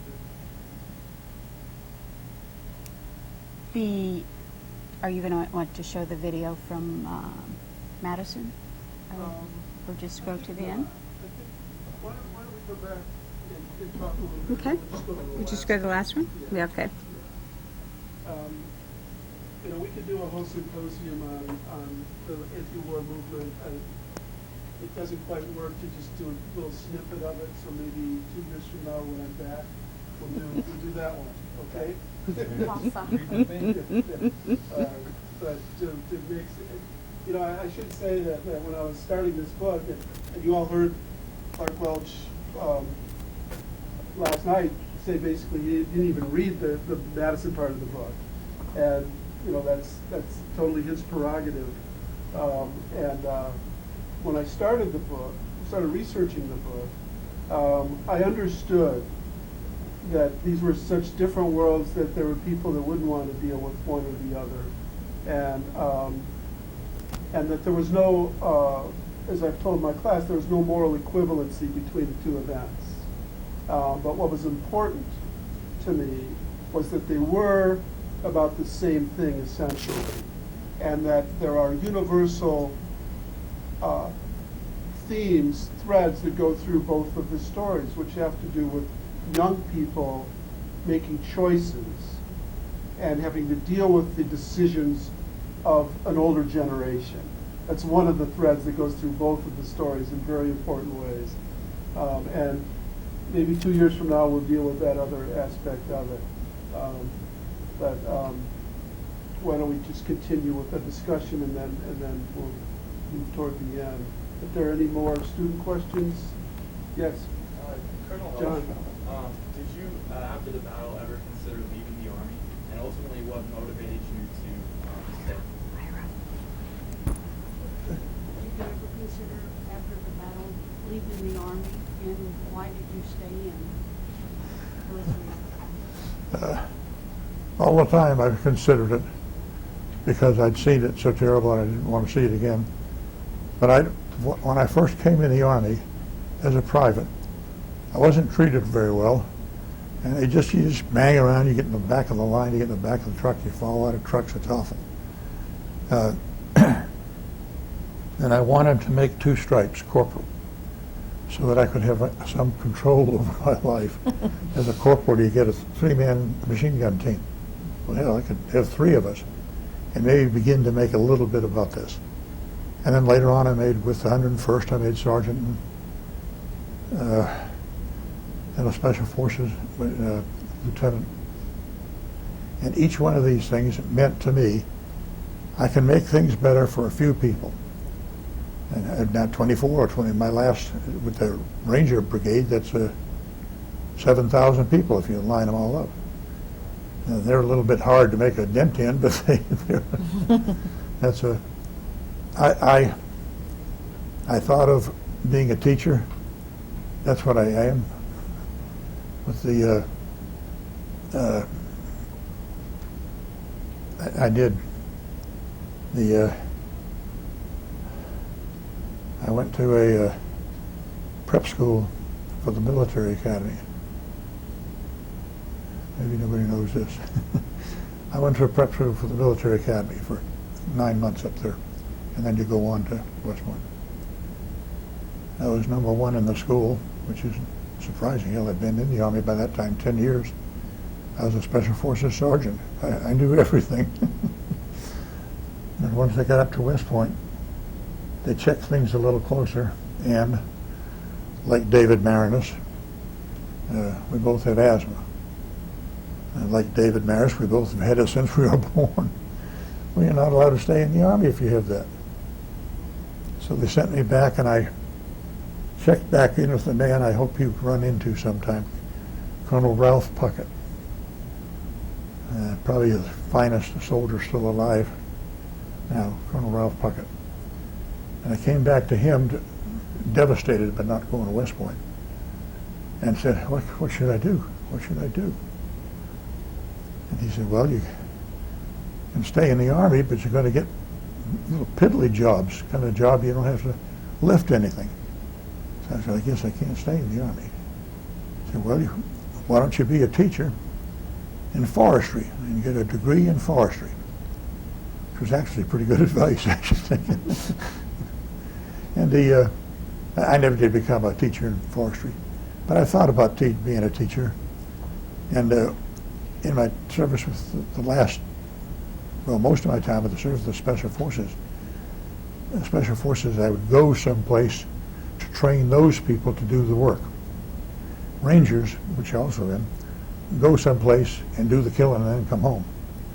So there's a difference there, and I liked the, when I went on those teaching missions to South America, I enjoyed it. Kind of like being here and looking out at the people you are, the people you can be, and to know that I can have a little part of it, molding you to be whatever it is you're going to be. Being with the Rangers, I was a Ranger instructor. Rangers, people think us being hot, rough, and tough and eat snakes and all that. Yes, they do. They don't like it. You didn't like that snake, did you? No. But you can teach them still. They come in knowing what they know, and you don't dump a full load on them, and you just go right to, I know what she knows, I know what she needs. I know what they need, so I'm going to put those 3 together, we're going to do this. I'm going to do this 7 over there, we're going to do this over here. Then I'm going to take somebody out of here and put them in there, so they just get better and better as a team. I liked being a teacher. when I retired for good, I went to work as a substitute teacher, unfortunately in Cripple Creek, Colorado, up behind Pikes Peak, where the dream is to work in the casinos. Kind of, those people were oriented. I don't think you ever dreamed of working in a museum, do you? Is that why you stayed? Why did you stay Where? in the Army? Oh, because I wanted to be able to make a difference for more people. More people. More people. I took a course in college once, and they said, lay out your life plan. And I said, well, that's easy. You know, I'm already made PFC. I'm going to make corporal. I'm going to get married. I'm going to have 2 kids. I'm going to have a dog. You know, most of it all just runs along really. I was going to be a week. That was first. I should have had that first. And I turned it in to the professor at the end, and he looked at it. I was done. It didn't take very long. It was truly what I wanted to do. I wanted to, like Patton, I wanted to die by the last bullet in the last battle of the last war. And I truly wanted to do that. And when he took the paper, he said, well, that's no good. You don't have any dollars attached to it. And I said, he's a really sophisticated guy at the University of Denver. And he said, well, that doesn't make a bit of sense. You have to put some dollars on it, bet. So I had a little wallet card that said privates make $22 and sergeants make 46. Lieutenants make 222. That number sticking in mind. So I put that number down there and passed it in and said, well, that's my plan. I want to stay in as I can long. I just want my units to get a little bit bigger so we can do better things. What I was doing when I finally retired from active duty was running the Rangers and building the Ranger training out at Dugway. Just a joy to see. Thank you, Clark. To see what happens to the kids when they do it. Yep. That dollar sign is a lesson for all students. There's more to life than that. Yeah, it's like you. My question was when you first were assigned the task of making this documentary, you said this was more of an opportunity for you rather than as a responsibility. What did you want to add to Professor Maraniss's book through your documentary? Like, did you want to make the documentary like something which highlights the story of the book, or like which highlights the way the book was prepared, and like what was your focus on when you made this documentary? Well, as I mentioned before, it was the twofold version of telling the story and telling the story about how the book is put together. But there was a huge time gap between the time that we went to Vietnam and the time that the book came out. So the process of trying to think about how to visually tell this story went from when we went, which was the beginning of 2002, to when we actually did these programs. And the video was edited, which was the end of 2003.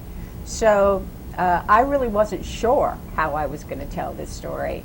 And what I was trying to do while we were in Vietnam is just kind of, through the camera, soak in as much as I could and take it back and see what was going to happen.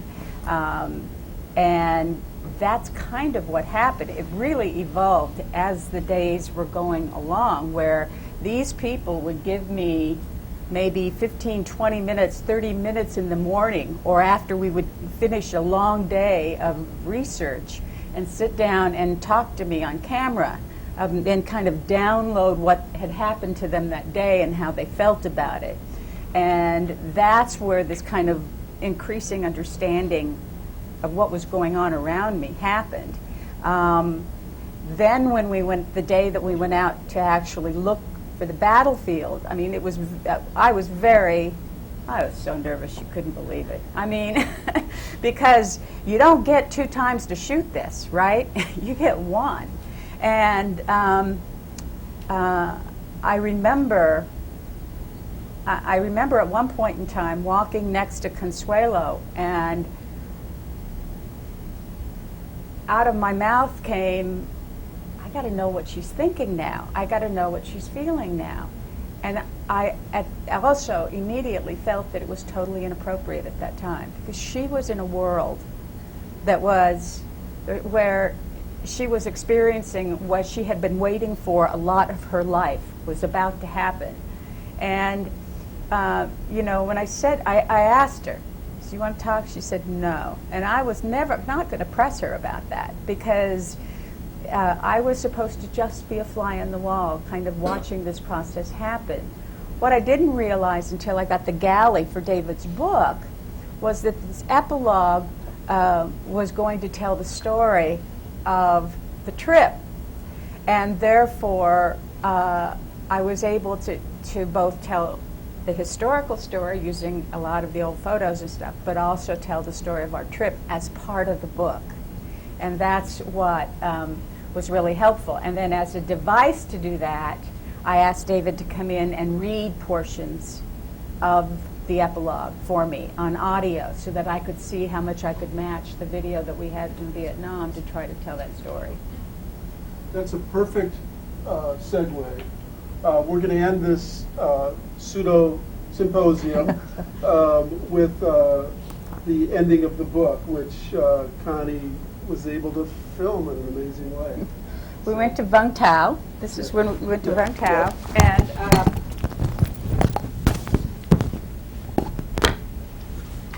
what was the name of the hill that we went up on? Really know. And we went up there, and David said to me, as we were up there, I might end the book here. And so all that told me was shoot, shoot, shoot, shoot, shoot, because whatever happens, you're going to need this. And this was an amazing day, because this kind of wrapped up a lot of what we were feeling. And it starts with Clark. You've already heard it describe the beach. Vung Tau is south and east of Saigon, and it is where the troops, many of the troops who died in the battle or fought in the battle, arrived in Vietnam. It's where the book starts and where it ends. We're going to take you on a little video tour of, you will actually hear the end of Mr. Maraniss's book and show you what Vung Tau looked like. On February 7th, our last full day in Vietnam, we rowed a Russian-built hydrofoil down the Saigon River to Vung Tau, the resort town on the South China Sea. A cabbie drove us across the peninsula to what was known as Back Beach. It was lined with restaurants and resort hotels, and if you didn't look at the Vietnamese lettering, you could have thought you were at Port Aransas or Mustang Island along the Texas coast. We stopped in a parking lot, and Clark Welch walked with me toward the beach and pointed to the spot where he and Bud Barrow stood with their makeshift Delta Company flag, waiting for their new soldiers. I was looking for Delta Company, 2nd to 28th. They didn't know that's who they were. They thought they were Sea Packet. They didn't know they were going to come to Delta Company. I didn't know that I was looking for Sea Packet. A lot of running up down the beach and asking people, what the hell, where are my people? Who are you asking? Anybody I saw that looked like they had, I'd call them beach masters. But I was, anybody I could find. And it took a while, and I was running back and forth, and not running, walking back and forth by these groups of people. And, are you Delta Company? Are you Delta Company? No, we're nobody was Delta Company. What about just 1st Division?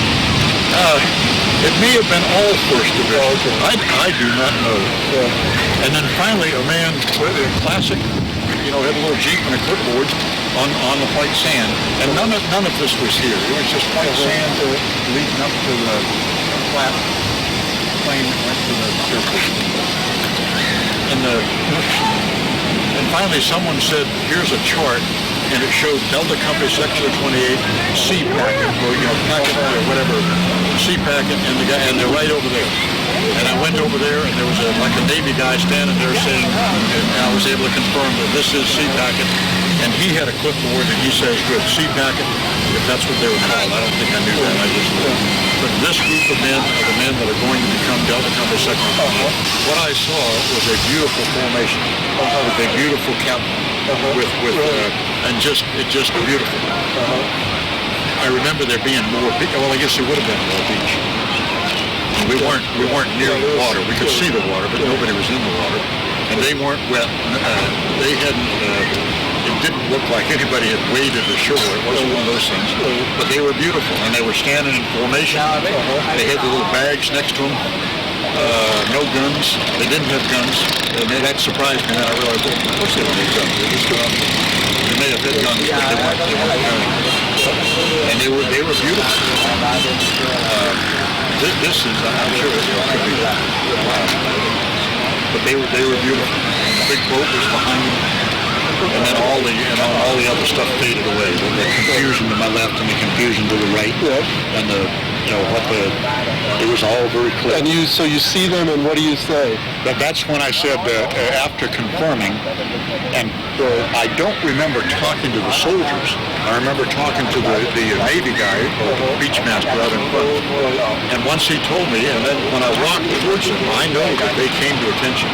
And I know they were standing there, and it was beautiful. It was, I mean, they were beautiful. It was so. And did you have to work out the... And that's when I walked up to them and said, welcome to Vietnam. I am Lieutenant Welch, commander of Delta Company. Who are you? Or something like that. I had my first sergeant with me. And we were relieved to find them. And then if it was Captain George, and I believe it was, he may have even saluted. I know it was wonderful. It was beautiful. And I felt like a rag bag that didn't make a difference. And that's when I said, who are you? I am Captain George, the chief of CPAC. I said, well, we can only have one company, and it is me. Go over there and stand by the truck.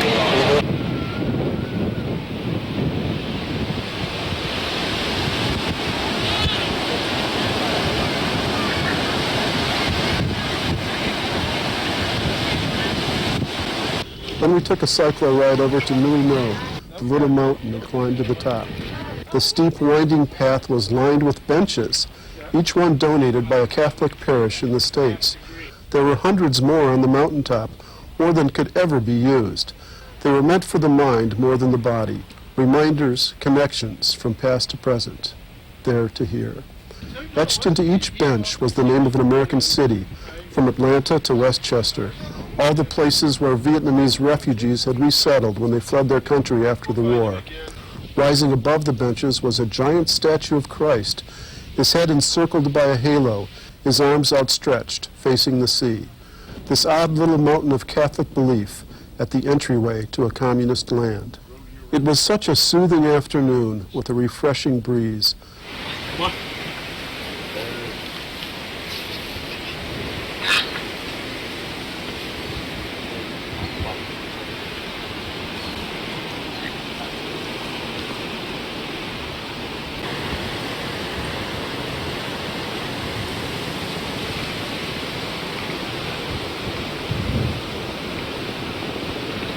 A Vietnamese boy in a hang glider soared and looped silently like an angel above our heads. I sat on a bench at the edge of the mountain, the statue rising behind me, and looked down past two old French cannons to the arc of white sand and blue-green sea far below, and thought about the USNS Pope, and how once, long ago, it came to a stop right at that spot, and the young soldiers of Sea Packet, George, Grady, Landon, Troyer, Senna, Farrell, Griego, Colburn, Crone, Nagy, Garcia, Reese, McNeil, Warner, Talent, Miller, Taylor, McGath, and Schroeder clambered down the Jacobs ladders, rolled in on the landing craft, made their way ashore, and marched into sunlight.